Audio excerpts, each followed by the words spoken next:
안녕하세요. 절대업집의 명품 PD 한PD입니다. 자, 지금은 여러분들이 가장 궁금한 게 집을 사야 되냐 말아야 되냐. 자, 그게 가장 궁금하잖아요. 지금이 어떤 상태이길래 추경 매수해야 되냐 말아야 되냐. 자, 그건데 그거에 대한 답을 오늘 좀 드려볼까 해요. 여러분들이 잘 판단하셔야 돼요. 자, 일단은 내가 대출을 많이 받고 사느냐, 그죠? 나는 현금이 넉넉하다. 자, 그런 사람들하고 입장이 틀려요. 그러나 저는 그냥 평범한 사람들, 그죠? 어느 정도 대출을 끼고 사는 사람들 입장에서 자, 말씀 드려보겠습니다. 자, 요즘 이제 그동안 폭락론을 이야기하신 분들이 참 곤란해졌죠, 그죠? 시장에 대한 예측이 일단은 틀렸거든요. 뭐 저도 조정폭이 기간 조정폭이 좀 더 길게 간다라고 생각했는데, 자, 어떤 점에서 이게 틀어졌냐면은 저는 어떻게 봤냐면, 일단은 2015년도부터 본격적인 상승이 시작됐잖아요. 이제 그 전부터 조금 턴 어라운드는 했는데 시장에 조금 상승 각도가 조금 나오기 시작한 것은 2015년도다. 그러면서 2021년, 2022년 초 말, 뭐 그 정도까지 피크를 쳤다, 연끌로. 자, 그렇게 봤는데, 그러고 나서 이제 폭락을 했잖아요. 폭락을 했는데, 상당한 기간 조정이 올 줄 알았는데, 다시 상승을 했다. 자, 그거는 이제 어떻게 제가 나름대로 해석을 하냐면, 저번에도 말씀드렸듯이, 2015년에서 시작된 상승 사이클이 계속 연장이 되고 있다. 그러니까 2022년 말이 상승점이 아니었다. 그죠? 상승점이 아니고 그 다음에 상승을 하고 도당을 조정을 하고 지금서야 마지막 상승폭이 나오는 게 아닌 건가. 저는 그렇게 보고 있어요. 그렇게 보고 있어요. 자, 그러나 이제 그렇다고 집을 무조건 사지 말아야 된다. 또 그건 아니에요. 잘 들으셔야 돼, 이게. 자, 그러니까 2015년도에서 시작한 마지막 상승의 하이라이트는 이번 시장, 그죠? 지금의 시장이다. 왜냐면 2021년, 22년도에는 거래가 안 터졌어. 꼭지에서 거래가 안 터졌어요. 전부 다 한 개, 두 개 찍고 다 끝났잖아. 안 터졌다니까. 그러면 왜 상승 사이클이 지금 터지느냐, 연장돼서 지금 터지냐? 그건 역시 제가 어제도 얘기했듯이 저금리 트렌드다. 그러니까 이제 22년도, 23년도 금리를 확 올리면서 크게 조정을 주고, 다시 금리를 또 우리는 금리를 또 많이 올리지도 않았고, 그리고 정부가 뭐 특례보금자리다 뭐다 해가지고 신혼부부 특공이다 뭐 해가지고 또 저금리로 대출을 또 풀어줬고, 결국 그러면서 시장이 다시 반등을 한 거다. 그런데다가 지금 연말로 되면 9월에는 좀 힘들 것 같고 10월에 금리를 내릴 것 같다라는 얘기가 나오잖아요. 한국은행에서. 미국도 9월에 한번 내린다는 얘기가 지금 나오고 있고, 연말에 또 한번 내릴 거고. 자, 그러면 또 금리를 내리는 추세다. 자, 그렇게 보면 상승장의 폭발은 이번에 일어나고 있다라는 거죠. 그래서 제가 얘기하는 게 강남의 아파트를 지금 사도 크게 먹을 게 없다. 그죠? 크게 먹을 게 없다. 그게 뭐 다시 얼마나 떨어질지는 저는 모르겠어요. 그러나 폭락은 또 쉽게 오지 않는다. 여러 가지 이유가 있어요. 또 폭락은 또 쉽게 오질 않아요. 조정은 조금 있어도 폭락은 쉽게 오지 않으면서 기간 조정으로 가지 않겠냐. 그렇게 좀 보고 있어요. 그렇게 보시면 돼요. 그러나 제가 이제 수도권에 가서 집을 사라라고 말씀드리는 것은 실수요자 입장에서 뭐 투자를 할 수 있는 시대가 아니에요, 지금은. 이제 취득세도 또 비싸게 내야 되고 그러기 때문에 이제 투자는 별로 의미가 없어졌고요. 다른 사람 명의로 사면 모를까. 자, 수도권은 조정을 많이 받았다. 그죠? 조정을 길게 받았어요. 그러면서 가격 회복이 안 되고 있어요. 그래서 그 저점에서 물량 소화만 하고 있기 때문에 가격적인 메리트가 있어. 자, 그런데다가 전세 가격이 올라오고 있어. 그러니까 수도권은 조정의 폭이 깊을 수가 없어요. 설령 요번에 사더라도 내가 다시 빠지더라도 조정의 폭이 깊어질 수가 없어. 그래서 제가 수도권을 사라라고 말씀을 드리는 거예요. 그죠? 그렇게 보시면은 여러분들이 지금 시장을 이해할 수 있어요. 그리고 제일 중요한 거는 지금 이 상황에 왜 벌어지고 있느냐. 자, 그걸 이해하셔야 되는데 저금리다. 그죠? 저금리 때문에 인플레이션이 일어나고 있고, 인플레이션 때문에 전세 가격이 급등하고 있고, 저금리와 인플레이션 때문에 이제 전세 가격이 급등하고 있고, 거기에 분양가가 급등하고 있다. 그죠? 그런 현상에서 보면 앞으로 가격을 조정받더라도 조정의 폭은 깊지 않을 가능성이 있다. 그죠? 그렇다고 가격이 여기서 뭐 더 급등할 수도 어렵다라는 거죠. 이제 그렇게 보시면 될 것 같아요. 그리고 이제 뭐 이렇게 계속 오르다 보면요. 지금 서울이 막 계좌도 안 나오고 그러잖아요. 그러면 이렇게 되다 보면 한 연말 정도 되면 가격이 많이 올라갈 거 아니에요? 그럼 거래가 안 돼요. 그때 되면 왜냐면 사람들이 살 수 있는 가격, 심리적인 어떤 가격이 있거든요.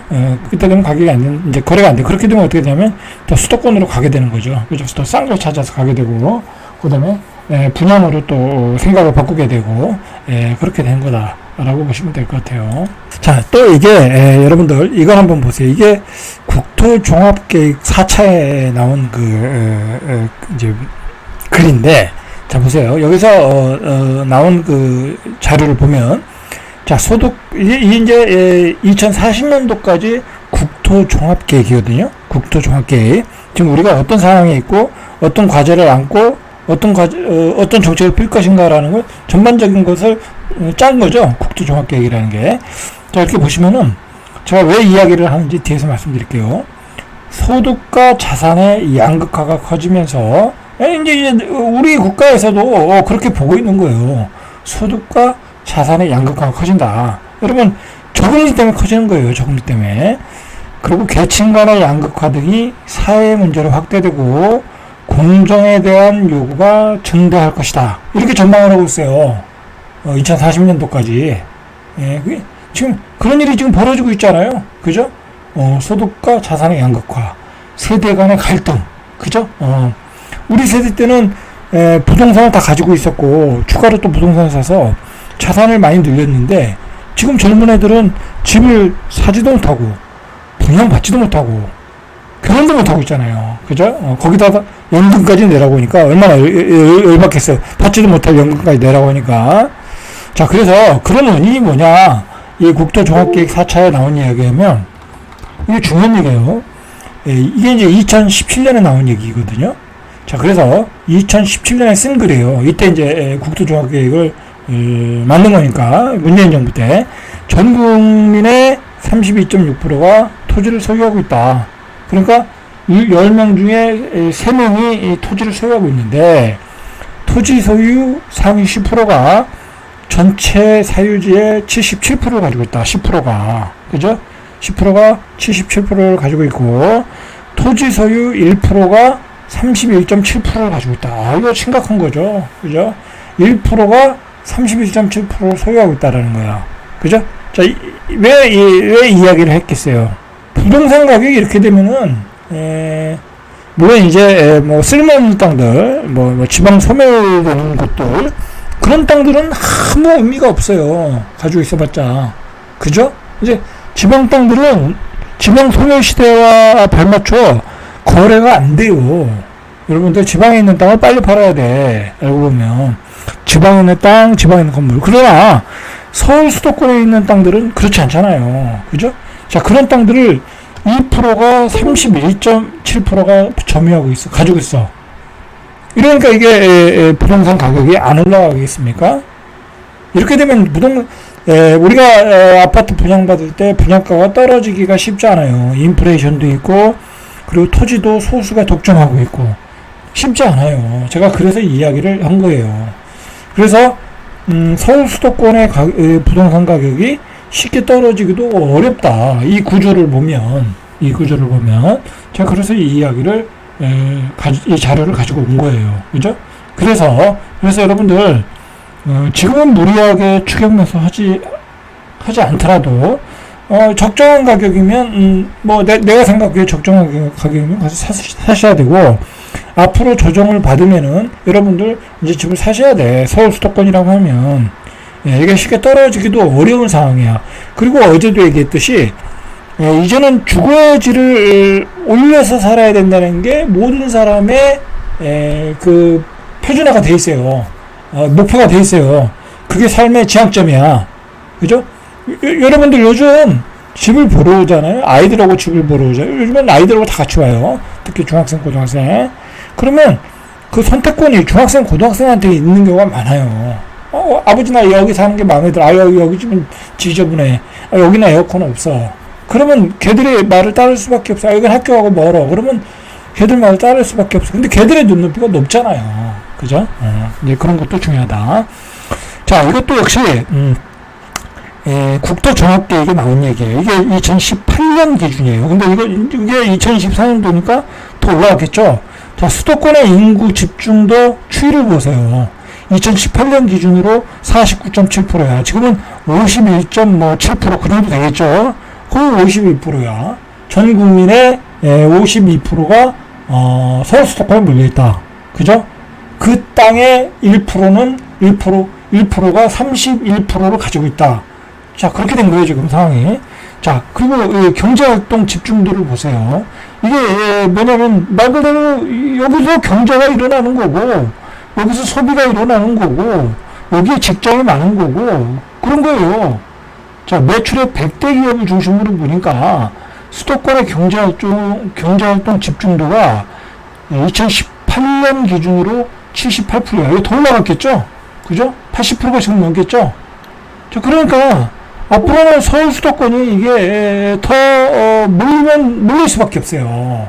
그리고 지방 소멸 시대에 급격하게 인구가 떨어지는 도시들은 그 남아있는 인구들조차도 도시로 수도권으로 몰릴 수밖에 없어요. 왜냐하면 거기는 인프라가 없거든. 병원이 없거든. 마트가 없거든. 약국이 없거든. 그럼 어떻게 살아? 다 올라와야지, 자식 따라. 그죠? 그렇게 된다. 자, 이런 상황이다라는 거, 이런 상황이다. 자, 결국은 지금의 메가 트렌드, 아직도 메가 트렌드에 저금리로 인한 인프레. 자, 그리고 땅의 독점, 그죠? 땅의 독점. 그리고 서울 수도권의 인구 몰빵, 그죠? 인구 몰빵. 자, 이런 것들이 계속해서 악순환을 가져가면서 집값 상승을 부추기고 있다. 그게 시장이 과열되면 폭등으로 나타나는 거고, 그리고 시장이 조금 조용해질 때도 뭐라 할까요? 과도하게 떨어지지 않는 현상으로 나타나는 거야. 그죠? 그렇게 나타날 가능성이 있다라는 거야. 뭐 땅만 1%가 31%를 소유했겠어요? 아파트도 마찬가지일 수 있다라는 거야. 뭐 그 정도는 아니더라도 많은 자산가들이 한 채가 아니라 세 채, 네 채, 다섯 채를 가질 수도 있고, 그렇다라는 거예요. 자, 결국은 저금리, 그 다음에 인프레, 서울 수도권 몰빵은 전세 수요를 증가시킨다. 그죠?